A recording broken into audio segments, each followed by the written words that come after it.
नमस्कार विद्यार्थी मित्रांनो, जीएमसी नागपूरच्या आपल्या काल एक्झाम संपलेले आहेत. तर एक्झाम निमित्त बाबा पेपर कसा होता, काय होता, काही जणांना अवघड गेला, काहींना सोपा गेला, पॅटर्न कसा होता, काय होता या संबंधित थोडक्यात तुम्हाला सांगण्यासाठी आलेलं आहे. काही विद्यार्थी मित्र आपल्याला कमेंट केले, मेसेज केले की सर थोडे एक्झाम अनालिसिस वगैरे घ्या, नेमकं काय झालं काय नाही. तर बघा, पहिल्यांदा जे शिफ्ट झालते ना, तर त्या शिफ्टमध्ये मित्रांना अंकगणिताचे प्रश्नच नव्हते. हार्डली 1 ते 2 प्रश्न होते. सर्व प्रश्न बुद्धिमत्तावर होते. काल जी पहिली शिफ्ट झाली ना, त्या विद्यार्थी मित्रांना झालं काय, त्यांना अंकगणिताचे पण प्रश्न थोडे जास्त आले. आपण तर व्हिडिओमध्ये ते सरळ व्याज वगैरे घेतले त्या प्रकारचे तर आलेच होते, पण काही टॉपिक आपण घेतलोच नाही. कारण की आपल्याला जी मागच्या अनालिसिस जी मित्र सांगितले आपल्याला, जिथे तुम्ही पण युट्यूब बघा, कोणच सांगितलं नाही की तुम्हाला अंकगणित आलेले होते किंवा काय होते, बरं का. त्या अनुषंगाने आपण बुद्धिमत्तेवर जास्त भर दिला होता. आणि सरळ व्याज टॉपिक तर तुम्हाला म्हणत होतो, बोर्ड मसरूम म्हणत होतो, ते तर ते आलेलंच आहे. काय त्यात काय आपण सांगितलंय का नाले एक असं यातलंही काही प्रकार नाही. जीएसच्या चित्र बघायला गेलं, आपण ज्या टॉपिकला हात लावलेला त्या टॉपिकच्या आजूबाजूला प्रश्न आलेलेच आहेत. आणि मुळात काय झालं मित्रांनो माहितीये का, आपलं थोडं अंकगणित बुद्धिमत्ता घेतलं नाही ही गोष्ट खरी आहे. कारण आपल्याला मागचा जो रिव्ह्यू होता मागच्या शिफ्टचा, त्यानुसार आपण प्रश्न फ्रेम करत गेलेलो होतो. आणि एकंदरीत झालं काय, आपली संपर्क जो झाला ना मित्रांनो, ते लेट झाला.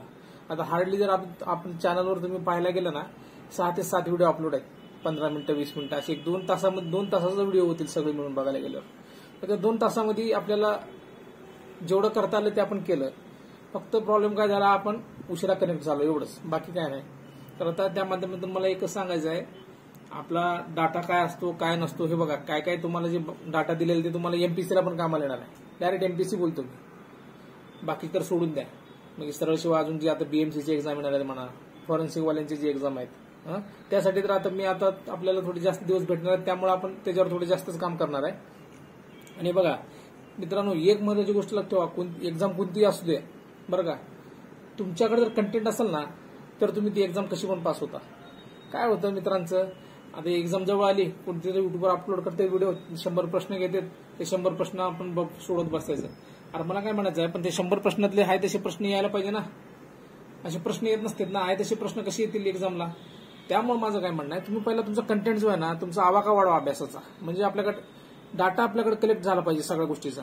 मग तेच डाटा रिवाइज केला ना, तर तुम्ही एका गोष्टीवर तुम्ही 100 प्रश्न बनवू शकता स्वतःच. ते उद्देश आहे आपला मेन. मग त्यामुळं आता बघा, तुम्हाला सांगतो पेपर कसा होता. मी पॉईंट दिलेला तुम्हाला, बरं का. खूप हार्ड नव्हता, बरं का, थोडा मिडियमच होता. हार्ड म्हणता येणार नाही, मिडियम होता. पॅटर्न सेम होता तर नाही. बघा, एबीपीएसनं पॅटर्न प्रत्येक शिफ्ट वाईज चेंज केलेलं आहे, बरं का. पॅटर्न जे आहे ना सेम राहिलेलं नाही. आधी 2, 3, 4 शिफ्टला जे आहेत ना, तेव्हा बुद्धिमत्तावर भर होता. नंतर अचानक ते कालच्या पहिल्या शिफ्टला गणिताचे वगैरे प्रश्न टाकले, अंकगणिताचे. ओके, टाकले म्हणजे एक 3-4 टॉपिक एक्स्ट्रा टाकलेले आहेत फक्त, जे आपण शिकवलं नाही. आणि मी जेवढ्या वेळात आपण शिकवायचं होतं तेवढं शिकवलेलं जाय, तेवढ्या वेळात मी तेवढंच करू शकत होतो ना. एक्झामच्या आधी तुम्हाला जास्त घेणं, खूप हार्ड गोष्टी तुमच्या मनावर टाकणं ही माझ्या दृष्टीनं बरोबर वाटत नव्हतं मला. त्यामुळे मी जेवढं देता येईल त्या हिशोबाने केलेलं होतं. बघा, मेरिट काय लागेल याच्यावर सांगण्यात आणि वेळ घालवण्यात काही उपयोग नाही, बरं का. मेरिट काय लागेल काय नाही आता आपल्याला ते कळणारच आहे. निकाल लागणारच आहे, कोणाचा रिझल्ट येणार आहे, कोणाचा जाणार आहे, त्यात आता वेळ घालू नका. बघा, तुम्ही आता एवढे दिवस अभ्यास केला ना, अजून कोणते जर फॉर्म भरले असतील ना, त्याचा अभ्यास चालू करा. कसं असतंय, एक्झाम आल्यावर धावपळ करण्यापेक्षा थोडं आधीपासून धावपळ केली ना, तर आपल्याला ते मेरिट मारायला काय अवघड जाणार नाही. आणि यशाचं रहस्य तेच आहे, सातत्य ठेवावं लागतं थोडं, बरं का. आपल्या चॅनलच्या माध्यमातून तुम्हाला इथून पुढे तर खूप फायदा होणार आहे. सगळ्या गोष्टी आता इथून पुढे तुम्ही चॅनल तर सबस्क्राईब केलेलं आहे, जे कोणी मित्रांनी केलं नसेल त्यांनी करून घ्या. आपला डाटा काय असतो बघा, आपण प्रश्न आणत नाही, आपण डाटा कसा आणतो बघा, आपण एखाद्या गोष्टीचं अनालिसिस कसं करतो बघा. त्या गोष्टी रिलेटेड तुम्हाला कळून जाईल सगळ्या गोष्टी नंतर. आता एक्झाम झाली, पुढं काय तर काय नाही. जे आता एक्झाम पुढे आता तुम्ही एक्झामचे फॉर्म भरले ते एक्झाम रिलेटेड अभ्यास चालू करा. आणि बघा, प्रश्न उत्तर सोडवण्यापेक्षा प्रश्न उत्तर तर सोडवा, त्यात काही नाही, पण त्याच्या आधी तुमची रिडिंग पण जास्त पाहिजे ना. रिडिंग जास्त पाहिजे. रिडिंग जास्त केली ना, तर तुमचं नॉलेज वाढलं ना, तर तुम्हाला प्रश्न सोडवायला पण सोपं होतं ना. नुसता प्रश्न बघून तो प्रश्न पाठ करायचा, तो प्रश्न पुढच्या वेळी पडेल त्याची गॅरंटी नाही ना. त्यामुळे बघा, कोणती एक्झाम आहे आणि एक्झामसाठी कंटेंट काय. आता एक्झाम काय मागते त्या दृष्टीने आपल्याला अभ्यास करावा लागतो. अभ्यास करण्यासाठी तर भरपूर आहे. रोज 12-12, 18-18 तास करणारे विद्यार्थी पण नापास होतात, आणि 4 तासचा अभ्यास करणारे पण विद्यार्थी पास होतो. आजूबाजूला तुम्ही बघा, तुम्हाला कळून जाईल. त्यांचं काय असतं मित्रांनो माहिती आहे का, त्यांनी एक्झाम काय डिमांड करते त्या रिलेटेड अभ्यास करतात. तो जास्त काही फोकस करायला जात नाही इकडे तिकडे.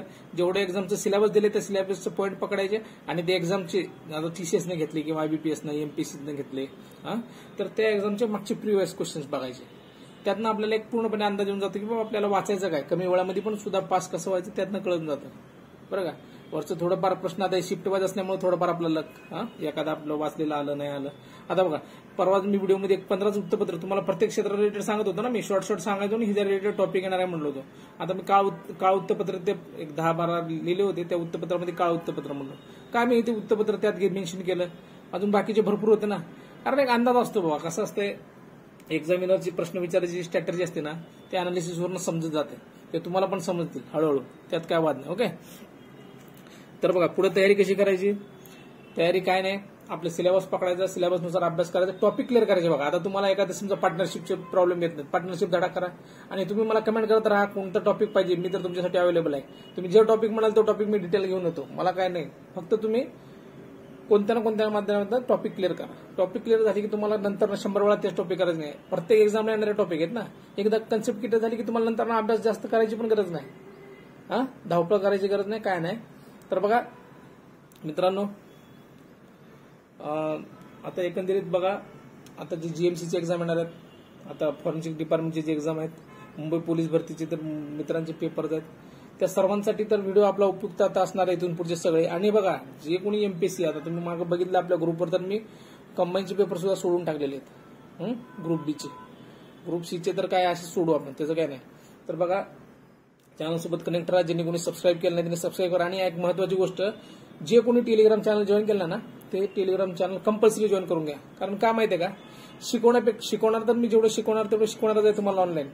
माझं तुम्हाला एक शॉर्ट नोट्स म्हणा, तुम्हाला काही ट्रिक्स म्हणा, ते मी सगळं इथून पुढे पीडीएफच्या स्वरूपात तुम्हाला टाकत राहील, फोटोच्या स्वरूपात, पीडीएफच्या स्वरूपात, जेणेकरून तुमचा कंटेंट वाढला पाहिजे. माझं एकच उद्देश आहे, पहिला कंटेंट वाढा, एक्झाम ऑटोमॅटिक निघून जाते. ओके. आणि सगळे कन्सेप्ट क्लिअर करण्यासाठी आपलं चॅनल तर आहेच, तुम्ही डिमांड करत राहा, मी सप्लाय करता येईल. ओके.